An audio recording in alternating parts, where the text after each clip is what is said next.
compartilhe em todas suas redes sociais. Você também pode colaborar com a divulgação simplesmente deixando seu like e clicando no gostei. Se você quer ajudar com o crescimento desse canal, se inscreva e também ative todas as notificações e assim você vai ser avisado sempre que um novo conteúdo for postado por aqui. Eu acredito de coração que este conteúdo vai fazer diferença na sua vida e a partir de hoje tudo será diferente. Deus lhe abençoe. Vamos ouvir. Audiolivro Quem Pensa Enriquece. Napoleão Hill. Todas as mentes humanas. Preocupação, medo, desânimo, decepção no amor e nos negócios faz com que a semente germine e cresça. Decepções em negócios e no amor encabeçam a lista das causas da saúde deficiente. Um jovem sofreu tal decepção amorosa, que foi parar no hospital.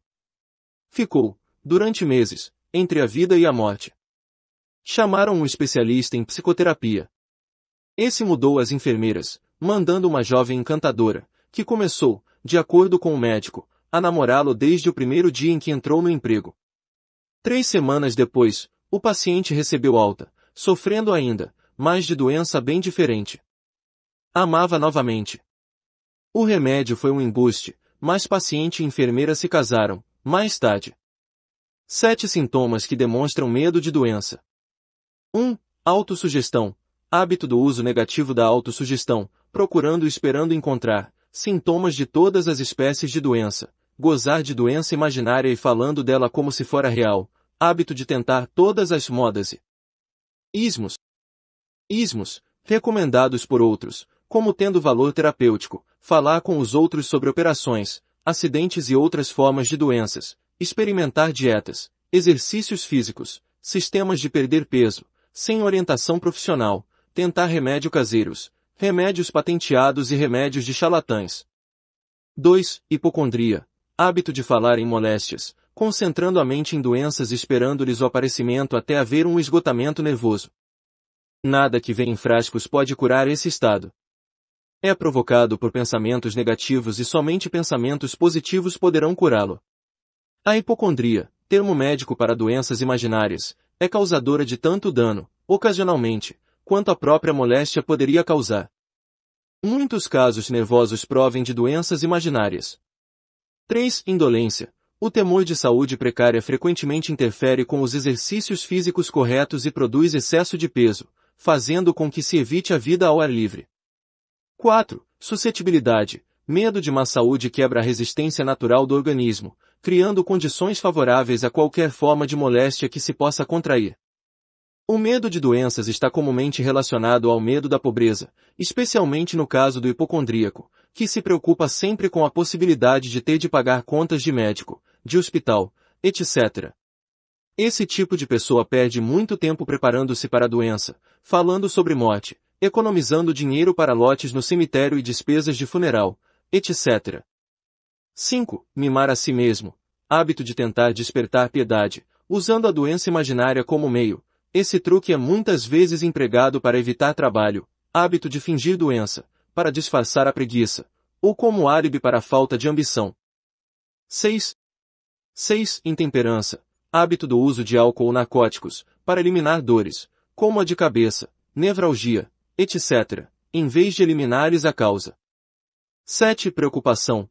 Hábito de ler sobre doenças e preocupar-se com a possibilidade de ser por elas atingido, assim como o hábito de ler anúncios de remédios patenteados. Você teme a perda do amor. A fonte original desse temor inerente data, obviamente, do hábito poligâmico do homem, de roubar a companheira de seu semelhante e do hábito de tomar liberdades com ela, sempre que pode. Ciúme e outras formas similares de neurose originam-se do medo herdado da perda de amor. Esse é o mais doloroso dos 6 temores básicos. Provavelmente produz mais destruição no corpo e no espírito que qualquer outro dos temores básicos. O medo da perda do amor possivelmente se origina da Idade da Pedra, quando os homens arrebatavam as mulheres pela força bruta. Continuam a roubar mulheres, mas a técnica mudou. Em vez de força, empregam agora a persuasão, promessa de belas roupas, lindos carros e outras iscas, muito mais eficazes que a força física. Os hábitos do homem são os mesmos da aurora da civilização, só que são expressos de maneira diferente. A análise cuidadosa demonstrou que as mulheres são mais suscetíveis a esse temor que os homens. O fato se explica facilmente. As mulheres aprenderam, por experiência, que os homens são polígamos por natureza, que não se pode confiá-los às mãos de rivais. 3 sintomas que demonstram medo da perda do amor.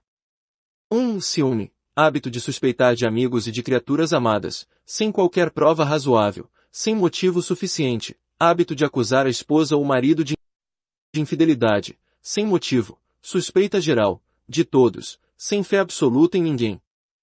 2. Encontrar defeitos, hábito de encontrar defeitos em amigos, parentes, sócios comerciais e seres amados, a menor provocação, ou sem causa alguma.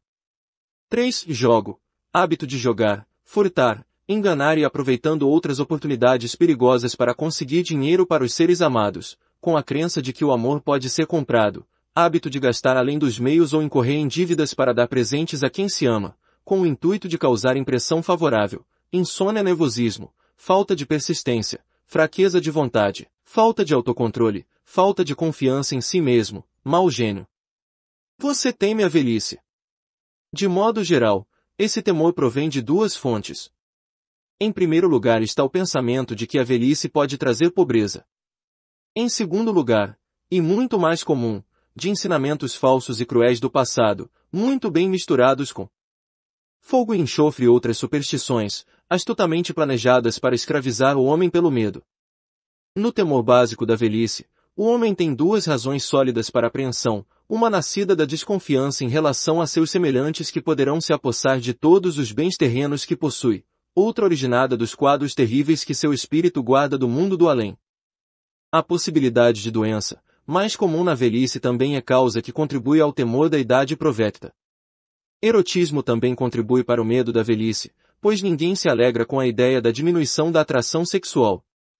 A causa mais comum de medo da velhice está ligada à possibilidade de pobreza. Asilo não é palavra bonita. Arrepia a todos os que encaram a possibilidade de ter de passar os últimos anos numa instituição para velhos pobres. Outra causa que contribui ao temor da velhice e à possibilidade de perda de liberdade e independência, pois a idade avançada pode trazer a perda tanto da liberdade física como da econômica. 4 sintomas que demonstram medo da velhice. 1. Diminuição prematura de ritmo, tendência de diminuir o ritmo por volta dos 40 anos, idade da maturidade mental, e de desenvolver um complexo de inferioridade acreditando-se decadente devido à idade. 2. Desculpas pela idade, hábito de falar, como quem se desculpa de estar velho, só por ter alcançado a idade de 40 ou 50. Ao contrário, dever-se expressar gratidão, por se ter alcançado a fase da sabedoria e da compreensão. 3. Perda da iniciativa, imaginação e autoconfiança se perdem quando se acredita, falsamente, que se é velho demais para exercer tais qualidades. 4. Disfarçar-se de jovem, hábito de adotar vestuário e maneiras de gente moça. O que só causa ridículo, diante de amigos estranhos, e é bastante comum. Você teme a morte. Para alguns esse é o temor básico mais cruel. A razão é óbvia. A terrível angústia do medo, ligado ao pensamento da morte, pode ser atribuído, em muitos casos, a fanatismo religioso. Os supostos pagãos temem menos a morte que os civilizados. Durante milhares de anos o homem continua fazendo as perguntas não respondidas: de onde, e para onde? De onde venho e para onde vou? Em épocas menos esclarecidas, no passado, os astutos e hábeis eram rápidos em oferecer respostas a essas perguntas, por determinado preço. Vem à minha tenda, abraça a minha fé, aceita meus dogmas e te darei a entrada que te admitirá diretamente ao céu, quando morreres, proclama um líder do sectarismo. Permanece fora de minha tenda e o diabo te levará e te queimará por toda a eternidade. A ideia do castigo eterno destrói o interesse na vida e torna a felicidade impossível. Conquanto o líder religioso não possa fornecer salvo-conduto ao céu, nem, por falta de tal disposição, permitir que o infeliz desça ao inferno, essa última possibilidade parece tão terrível que o próprio pensamento toma conta da imaginação, de maneira tão realista que paralisa a razão e causa o medo da morte. Atualmente o temor da morte já não é tão comum quanto era, na época em que não havia ainda as grandes universidades. As cientistas lançaram as luzes da verdade sobre o mundo e essa verdade está libertando, rapidamente, homens e mulheres, do terrível medo da morte. As jovens que frequentam as universidades e outras instituições de ensino não se impressionam facilmente com o fogo e o enxofre. Com o auxílio da biologia, da astronomia, da geologia e outras ciências afins, os temores da Idade Média, que dominavam a mente humana, foram dissolvidos. O mundo inteiro consiste apenas de duas coisas, energia e matéria. Em física elementar aprendemos que nem a matéria nem a energia, as únicas realidades que o homem conhece, podem ser criadas ou destruídas. Tanto a matéria como a energia podem ser transformadas, mas nunca destruídas. A vida é energia, não há dúvida nenhuma. Se nem energia, nem matéria podem ser destruídas, é claro que a vida não pode ser destruída.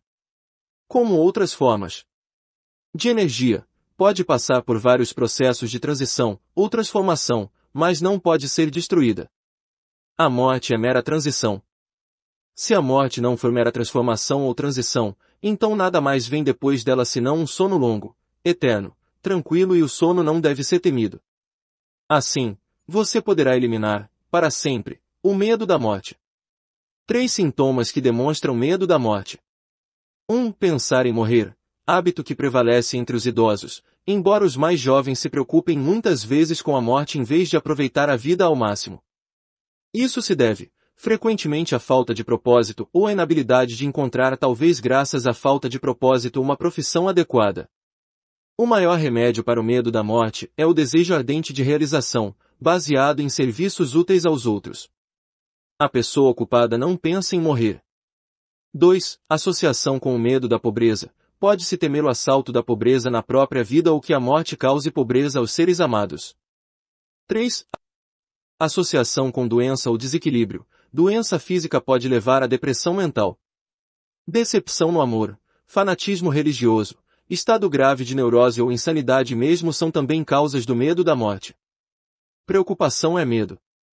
A preocupação é um estado de espírito, baseado no medo. Age com lentidão, mas persistentemente. É insidiosa e sutil. Passo a passo ela se infiltra, até paralisar a faculdade de raciocínio, destruindo a autoconfiança e a iniciativa. Preocupação é uma forma de medo admitido, causado pela indecisão, portanto, é um estado de espírito controlável. Mente alterada é mente inútil. A indecisão altera a mente. A maioria das pessoas não possui o poder de chegar às decisões com rapidez, sustentando-as depois de tornadas. Condições não nos preocupam, uma vez alcançada a decisão de seguir uma linha de ação definida. Certa vez entrevistei um homem que seria eletrocutado dali a 2 horas. O condenado era o mais calmo dos 8 prisioneiros, que com ele estavam na cela da morte. Sua calma fez com que lhe perguntasse o que sentia, sabendo que entraria na eternidade dali a pouco. Com um sorriso de confiança, respondeu, sinto-me otimamente. Imagine só, companheiro, minhas preocupações logo terminarão. Só tive preocupações em toda a minha vida. Sempre foi difícil conseguir alimento e vestuário. Logo mais não precisarei dessas coisas. Sinto-me bem desde que soube, com certeza, que deveria morrer. Resolvi, então, aceitar o destino com bom humor. Enquanto falava, devorava um jantar de proporções suficientes para 3 homens, comendo cada porção que lhe traziam, aparentemente, apreciando-as como se nada fatal o aguardasse. A decisão lhe trouxe resignação ao seu destino. A decisão pode também impedir a aceitação de circunstâncias indesejáveis. Os 6 temores básicos se traduzem num estado de preocupação, através da indecisão. Liberte-se para sempre do medo da morte, chegando à decisão de aceitar a morte como um acontecimento inevitável. Vença o medo da pobreza chegando à decisão de se conformar com qualquer riqueza que possa acumular sem preocupações. Pise com força no medo da crítica, alcançando a decisão de não se preocupar com o que os outros possam pensar, fazer ou dizer. Elimine o medo da velhice, tomando a decisão de aceitá-la, não como desvantagem, mas como bênção, que traz sabedoria, autocontrole e compreensão desconhecidos à juventude. Isente-se do medo das doenças com a decisão de esquecer os sintomas. Domine o medo da perda de amor, chegando à decisão de viver sem amor, se isso for necessário. Mate o hábito de preocupação, sob todos os aspectos, tomando a decisão geral, coletiva, de que nada que a vida tem a oferecer vale o preço da preocupação. Com essa decisão virá o equilíbrio, paz de espírito e a tranquilidade de pensamento que trazem a felicidade. O homem cuja mente está cheia de medo, não só destrói suas próprias oportunidades de ação inteligente, como transmite essas vibrações destrutivas às mentes dos que entram em contato com ele, destruindo-lhes, ainda, as oportunidades. Até o cachorro e o cavalo sabem quando falta coragem ao dono, captarão as vibrações de medo emitidas pelo dono, comportando-se de acordo. Mesmo descendo a escala da inteligência, no reino animal, encontra-se essa mesma capacidade de captar as vibrações de medo. Pensamento que destrói. As vibrações de medo passam de uma mente a outra com a mesma rapidez e segurança com que o som da voz humana passa da estação transmissora ao aparelho receptor de rádio. A pessoa que exprime em palavras pensamentos negativos e destrutivos é quase certo que experimente os resultados de suas palavras, em forma de retribuição destrutiva. A liberação de impulsos de pensamentos destrutivos, sem auxílio de palavras, também produz retribuição de vários modos. Em primeiro lugar, e talvez o mais importante de ser lembrado, é que a pessoa que libera pensamentos de natureza destrutiva deve sofrer danos através do aniquilamento da faculdade da imaginação criadora. Em segundo lugar, a presença de qualquer emoção destrutiva na mente desenvolve uma personalidade negativa, que repele as pessoas, convertendo-as, frequentemente, em inimigas. A terceira fonte de danos à pessoa que alimenta ou libera pensamentos negativos jaz nesse fato significativo. Os impulsos de pensamento não só são prejudiciais a outros, como também se infiltram no subconsciente da pessoa que os libera, tornando-se parte de seu caráter. O que você procura na vida, presumivelmente, é alcançar sucesso. Para ser bem-sucedido é preciso encontrar paz de espírito, satisfazer as necessidades materiais da vida e, acima de tudo, atingir a felicidade. Todas essas evidências de sucesso começam em forma de impulsos de pensamento. Você pode controlar a mente, tem o poder de fornecer-lhe os impulsos de pensamento que escolher. Com esse privilégio vai também a responsabilidade de usá-lo de maneira construtiva. Você é o senhor de seu destino terreno, do mesmo modo que possui o poder de controlar seu ambiente, tornando sua vida o que deseja que ela seja ou pode deixar de exercer o privilégio que lhe pertence, de fazer sua vida de encomenda, jogando-se assim ao alto mar das circunstâncias, onde será balançado para cá e para lá, qual casquinha nas ondas do oceano. Você é suscetível demais. Somado aos 6 temores básicos, existe outro mal de que sofrem as pessoas. Constitui solo rico, em que as sementes do fracasso crescem em abundância. É tão sutil, que sua presença muitas vezes nem é notada. Essa tribulação não pode ser chamada, com propriedade, de temor. Está mais arraigada e é mais frequentemente fatal que todos os 6 temores juntos. Por falta de um nome melhor, chamemos o mal de suscetibilidade a influências negativas. Homens que acumulam grandes riquezas sempre se protegem contra o mal. Os indigentes nunca o fazem. Os que obtêm êxito em qualquer profissão devem preparar a mente para resistir ao mal.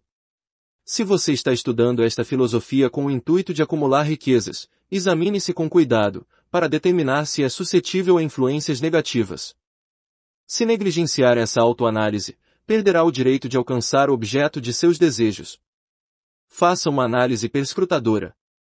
Depois de ler as perguntas preparadas para a autoanálise, atenha-se a um balanço estrito, nas respostas. Enfrente a tarefa com o mesmo cuidado com que vasculharia a presença de outro inimigo, que o estivesse esperando numa armadilha e saiba lidar com as próprias falhas como faria com um inimigo mais tangível. Você pode facilmente se proteger contra assaltantes de estrada, porque a lei fornece cooperação organizada a seu favor, mas esse 7º mal básico é mais difícil de dominar porque o ataca quando você nem lhe percebe a presença. Enquanto você dorme e enquanto está desperto. A arma que usa é intangível, porque consiste apenas de um estado de espírito. O mal também é perigoso, porque ataca em tantas formas quantas são as experiências humanas. Às vezes, penetra a mente pelas palavras bem-intencionadas dos próprios parentes. Outras vezes, vem de dentro, pela própria atitude mental de cada um. É sempre mortal como veneno, veneno, embora não mate com tanta rapidez. Proteja-se. Para proteger-se contra influências negativas, sejam de sua própria criação ou resultado de atividades de pessoas negativas, que o cercam, reconheça que possui força de vontade, colocando-o em uso constante até formar um muro de imunidade contra influências de sua mente. Reconheça o fato de que você e todo ser humano são, por natureza, preguiçosos, indiferentes e suscetíveis às sugestões que se harmonizem com suas fraquezas. Reconheça que você é suscetível, por natureza, aos 6 temores básicos, adquirindo hábitos que combatam tais temores. Reconheça que influências negativas muitas vezes se exercem sobre seu subconsciente, o que torna difícil captá-las e conserve a mente fechada contra as pessoas que o deprimem ou desanimam de algum modo. Faça uma limpeza no armário de remédios, jogando fora os comprimidos e pare de alcovitar resfriados, dores e doenças imaginárias. Procure, deliberadamente, a companhia de gente que a influencia a pensar e agir por si. Não espere aborrecimentos, pois eles têm o costume de não desapontá-lo. Sem dúvida, a fraqueza mais comum dos seres humanos é a de deixar a mente aberta à influência negativa dos outros. Essa fraqueza é ainda mais prejudicial porque a maioria das pessoas não reconhece que carrega consigo a maldição e os que a reconhecem, deixam de corrigi-la ou recusam-se a corrigir o mal até se tomar parte incontrolável de seus hábitos diários. Para ajudar os que se querem ver como realmente são, foi preparada essa lista de perguntas. Leia-as e dê as respostas em voz alta, para que possa ouvir a própria voz. Isso lhe facilitará ser franco consigo mesmo. Pense antes de responder. Você se queixa, com frequência, de sentir-se mal e, quando isso acontece, qual a causa? Encontra defeitos nos outros à menor provocação. Comete erros frequentes em seu trabalho e, se é assim, por quê? É sarcástico e ofensivo ao conversar. Evita, deliberadamente, a companhia de qualquer pessoa e, sendo assim, por que sofre muito de indigestão. Se sofre, qual a causa? A vida lhe parece fútil e o futuro sem esperança. Gosta da sua profissão. Se não, por quê? Sente, com frequência, autocompaixão. Se sente, por quê? Sente inveja dos que o superam. A que dedica mais tempo? A pensar no sucesso ou no fracasso? Está ganhando ou perdendo confiança em si mesmo, à medida que envelhece? Aprende algo de valor, dos erros cometidos. Permite que algum parente ou amigo o preocupe. Se é assim, por quê? Acontece, às vezes, estar nas nuvens e outras vezes, nas profundezas do desespero. Quem exerce sobre você a influência mais inspiradora? Qual a causa? Tolera influências negativas ou desanimadoras podendo evitá-las. Não se importa com a aparência pessoal. Sendo assim, quando e por quê? Aprendeu a afogar as mágoas ficando ocupado demais para que o aborreçam. Chamar-se-ia de Maria vai com as outras se permitisse aos outros pensarem por você. Quantos distúrbios evitáveis o aborrecem e por que os tolera? Recorre à bebida, narcóticos ou cigarros para acalmar os nervos. Se é assim, por que não tenta a força de vontade em lugar deles? Alguém o caceteia. Por quê? Tem algum propósito importante, sendo assim, o que é e quais os planos para alcançá-lo? Sofre de algum dos 6 temores básicos. De qual deles? Possui um método que o proteja das influências negativas. Faz uso deliberado da autossugestão, para tomar a mente positiva. O que preza mais, suas propriedades materiais ou o privilégio de controlar os próprios pensamentos? É facilmente influenciado por outros, contra seu próprio juízo. O dia de hoje acrescentou alguma coisa ao seu estoque de conhecimentos ou estado de espírito? Encara, com coragem as circunstâncias que o tomam infeliz ou evita a responsabilidade. Analisa os erros e fracassos, tentando tirar vantagens deles, ou sua atitude é de que isso não lhe compete. Pode enumerar 3 de suas fraquezas mais prejudiciais. O que está fazendo para corrigi-las? Você anima os outros a lhe contarem suas preocupações, despertando-lhe a compaixão. Escolhe, das experiências diárias, lições ou influências que possam ser úteis ao seu progresso pessoal. Sua presença exerce influência negativa sobre os outros, via de regra. Quais os hábitos alheios que mais o aborrecem? Forma opiniões próprias ou deixa-se influenciar pelos outros. Aprendeu a criar um estado de espírito capaz de escudá-lo contra influências desanimadoras. Sua profissão lhe inspira fé e confiança. Sente-se possuidor de forças espirituais de poder suficiente para manter a mente livre de todas as formas de medo. A religião ajuda a manter sua mente objetiva. Acha que é seu dever compartilhar das preocupações alheias. Por quê? Se acredita que cada qual com seu igual, o que descobriu a seu respeito, estudando os amigos que atrai. Qual a ligação, se é que existe, que vê entre as pessoas com as quais se dá mais intimamente a infelicidade que possa experimentar? Seria possível que alguém, a quem considera amigo, seja na realidade seu pior inimigo, devido à influência negativa sobre sua mente? De acordo com que regras julga os que lhe são úteis e os que lhe são prejudiciais? Seus companheiros mais íntimos são superiores ou inferiores a você mentalmente? De cada 24 horas, quanto tempo dedica a suas ocupações? Sono, jogos e descanso. Aquisição de conhecimentos úteis. Simples perda de tempo. Quem, entre seus amigos, o anima mais? O incentiva mais? O desanima mais? Qual a sua maior preocupação? Por que a tolera? Quando alguém lhe oferece conselho de graça, não solicitado, você o aceita sem discutir ou analisa-lhe os motivos. O que deseja acima de tudo? Pretende adquiri-lo. Está disposto a subordinar todos os outros desejos a esse. Quanto tempo diário dedica à sua aquisição? Você muda de opinião com frequência. Por quê? Costuma terminar tudo o que começa. Impressiona-se facilmente com os negócios alheios ou títulos profissionais, graus universitários, riqueza. É facilmente influenciável pelo que os outros pensam e dizem de você. Liga-se às pessoas por causa do status social ou financeiro delas. Qual, na sua opinião, a pessoa viva mais importante? De que modo essa pessoa lhe é superior? Quanto tempo dedicou a estudar e responder a essas perguntas? Pelo menos um dia é necessário para a análise e resposta da lista toda. Se respondeu com franqueza a todas as perguntas, sabe agora mais a seu próprio respeito do que a maioria das pessoas. Estude, cuidadosamente, as perguntas, volte a elas uma vez por semana, durante vários meses. E, surpreenda-se com a quantidade de conhecimentos extraordinários, de grande valor para você, que terá adquirido pelo simples método de responder às perguntas com franqueza. Se não tiver certeza das respostas referentes a algumas das questões, peça a orientação de quem o conheça bem, principalmente dos que não têm motivos para agradá-lo, e veja, se através dos olhos deles. A experiência será surpreendente. A diferença que o controle mental faz. Você só tem controle absoluto sobre uma coisa, seus pensamentos. Esse é o fato mais significativo e inspirador que se conhece. Reflete a natureza divina do homem. Essa prerrogativa divina é o único meio pelo qual você pode controlar seu destino. Se você não conseguir controlar a mente, esteja certo de que não pode controlar mais nada. Se tiver de ser descuidado com suas posses, que o seja com relação às coisas materiais. A mente é sua propriedade espiritual. Projeta-a e use-a com o cuidado que a propriedade divina merece.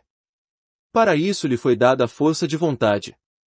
Infelizmente, não há proteção legal contra os que, intencionalmente ou por ignorância, envenenam a mente alheia, por sugestão negativa. Esse tipo de destruição deveria ser punível por meio de pesadas penalidades legais, porque pode e o faz muitas vezes destruir as oportunidades de alguém adquirir coisas materiais, protegidas por lei. Homens de mente negativa tentaram convencer Thomas A. Edison de que não saberia construir a máquina capaz de gravar e reproduzir a voz humana, porque, argumentavam, ninguém tinha jamais produzido tal máquina. Edison não lhes deu crédito. Tinha certeza de que a mente poderia produzir qualquer coisa que concebesse e em que acreditasse, e foi isso que elevou o grande Edison acima do rebanho comum. Homens de mente negativa disseram a F. W. Volvoort que iria à falência, tentando dirigir uma loja dos R$2.000. Não lhes deu confiança. Sabia que faria qualquer coisa razoável, se baseasse os planos na fé. Exercendo o direito de impedir que sugestões negativas alheias lhe penetrassem a mente, Empilhou uma fortuna de mais de 100 milhões de dólares. Gente incrédula zombava, com desprezo, de Henry Ford, quando esse experimentou o primeiro automóvel, rusticamente construído, nas ruas de Detroit. Alguns afirmavam que a coisa nunca se tornaria prática. Outros diziam que ninguém daria dinheiro por uma geringonça daquelas. Ford proclamou: cercarei a terra de automóveis seguros, foi o que fez. Para beneficiar os que procuram vastas riquezas, que seja lembrado que a única diferença entre Henry Ford e a maioria dos que trabalham é essa: Ford tinha mente e controlava-a. Outros as têm, mas não tentam controlá-la. Controle mental é resultado de autodisciplina e hábito. Ou você controla a mente ou ela o controla. Não há meio termo. O método mais prático de controlar a mente é o hábito de manter-se ocupado, com propósito definido, apoiado em um plano definido. Estude a história de qualquer homem que tenha alcançado sucesso notável e observará que ele tem controle sobre a mente, além de exercer o controle e dirigi-lo para a realização de objetivos definidos. Sem esse controle, o sucesso não é possível. Você usa esses álibis. As pessoas que não obtêm êxito possuem um traço em comum. Conhecem todas as razões do fracasso e têm o que acreditam ser álibis incontestáveis para explicar sua falta de realizações. Alguns dos álibis são inteligentes e há os que se justificam pelos fatos. Mas álibis não servem de dinheiro. O mundo só quer saber de uma coisa: você alcançou sucesso. Um analista de caráter compilou uma lista dos álibis mais comumente empregados. Ao ler a lista, examine-se cuidadosamente, determinando quantos deles são propriedade sua. Lembre-se também que a filosofia apresentada nesse livro torna qualquer desses álibis obsoleto. Se eu não tivesse mulher e família. Se eu tivesse pistolão. Se eu tivesse dinheiro. Se eu tivesse boa instrução. Se eu pudesse arranjar um emprego. Se eu gozasse de boa saúde. Se eu tivesse tempo. Se os tempos fossem melhores. Se os outros me compreendessem. Se as condições que me cercam fossem diversas. Se pudesse viver minha vida novamente. Se eu não temesse o que eles diriam. Se me tivessem dado uma oportunidade. Se eu tivesse agora uma oportunidade. Se não implicassem comigo. Se nada acontecer que me impeça. Se eu fosse mais jovem. Se eu pudesse fazer o que quero. Se tivesse nascido rico. Se pudesse encontrar as pessoas certas. Se eu tivesse o talento que alguns têm. Se eu ousasse me impor. Se eu tivesse aproveitado oportunidades passadas. Se as pessoas não me enervassem. Se eu não tivesse de lidar com a casa e com as crianças. Se eu pudesse economizar algum dinheiro. Se o patrão me desse valor. Se eu tivesse alguém que me ajudasse. Se minha família me entendesse. Se eu vivesse numa cidade grande. Se eu pudesse começar. Se eu fosse livre. Se eu tivesse a personalidade de algumas pessoas. Se eu não fosse tão gordo. Se conhecessem meu talento. Se pudesse conseguir uma oportunidade. Se pudesse saldar minhas dívidas. Se eu não tivesse fracassado. Se eu soubesse como. Se todos não fossem contra mim. Se eu não tivesse tantas preocupações. Se eu pudesse me casar com a pessoa certa. Se as pessoas não fossem tão tolas. Se minha família não fosse tão extravagante. Se eu tivesse mais confiança em mim mesmo. Se a sorte não estivesse contra mim. Se eu não tivesse nascido sob signo errado.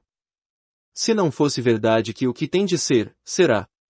Se eu não tivesse de trabalhar tão arduamente. Se eu não tivesse perdido dinheiro. Se eu morasse noutro bairro. Se eu não tivesse um passado.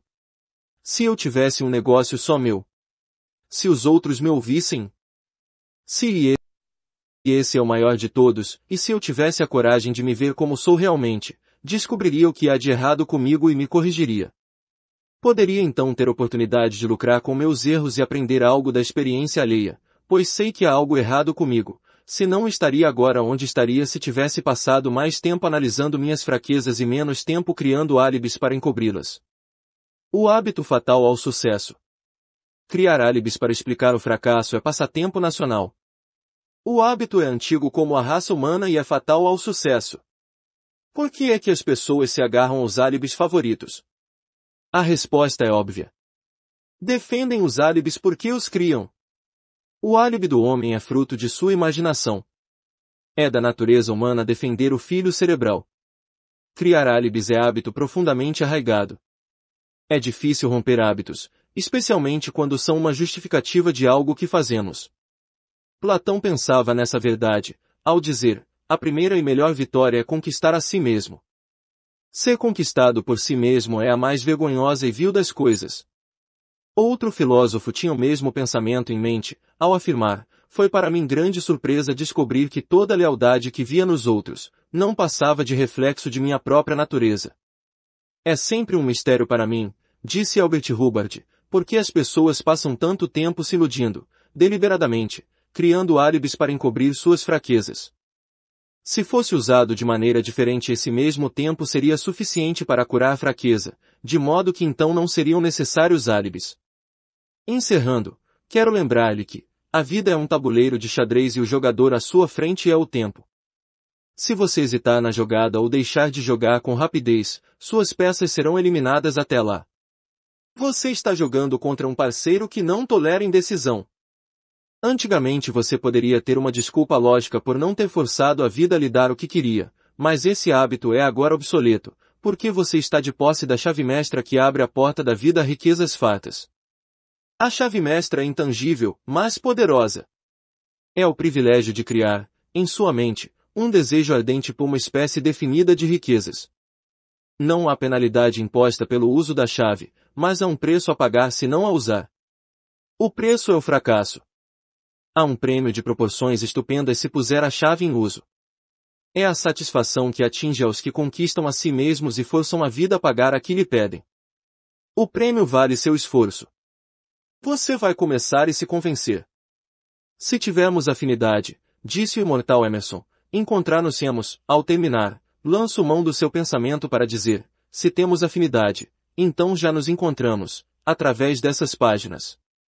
Pontos a fixar. Temores são comuns e alguns até justificáveis. Mas há os que podem lançar raízes e crescer sem que você o perceba a não ser que se livre da indecisão e da dúvida, que semeiam as sementes do medo. Os álibis que usar dizem muito a seu respeito. Nenhum álibi deve detê-lo, enquanto você segue a máxima, pense e enriqueça. Você reúne riquezas em dinheiro e riquezas incomensuráveis em dinheiro embora o dinheiro o ajude a encontrar felicidade, vida longa, diversão, paz de espírito. O mais valioso de todos os tesouros, a boa saúde pode ser seu se você dominar o medo e se livrar das doenças que pode trazer. Os mais deslumbrantes tesouros estão à sua espera, para que estenda as mãos e os alcance. O homem sem temor vence nos horizontes longínquos.